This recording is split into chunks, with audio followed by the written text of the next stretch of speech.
Et si la démocratisation du marché alimentaire bio marquait le début de la fin? Certes, celui-ci est toujours très dynamique avec des ventes en hausse de 14% en 2019 et des perspectives plus que réjouissantes selon l'étude Xerfi-Precepta.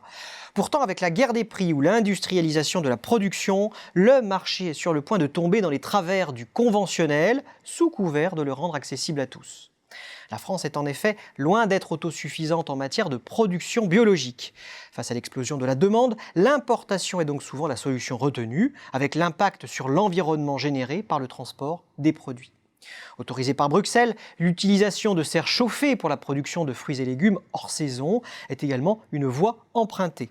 Bref, le risque de voir le bio dénaturé de ses valeurs originelles ne cesse de croître face aux offensives des marques conventionnelles et de la grande distribution pour répondre à la demande.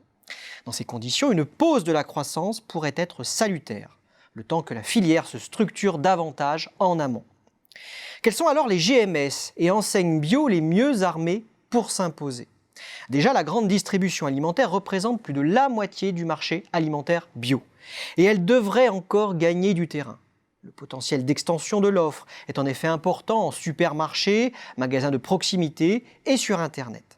Désormais, les GMS misent sur des stratégies de marque distinctes, puisque capitaliser sur les enseignes d'hypermarchés et de supermarchés s'est révélé peu probant.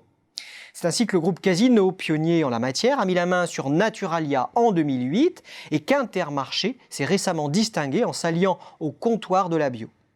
Et d'autres rapprochements entre enseignes alimentaires et enseignes bio devraient avoir lieu ces prochains mois. Des opportunités de croissance se dessinent également sur le net. Une nouvelle génération de start-up au business model innovant s'y positionne en proposant des produits bio à prix réduit sur abonnement.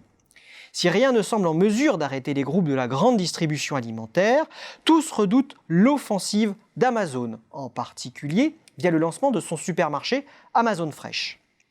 Quid alors des enseignes spécialisées? En fait, les leaders du circuit spécialisé sont engagés dans une course à la taille.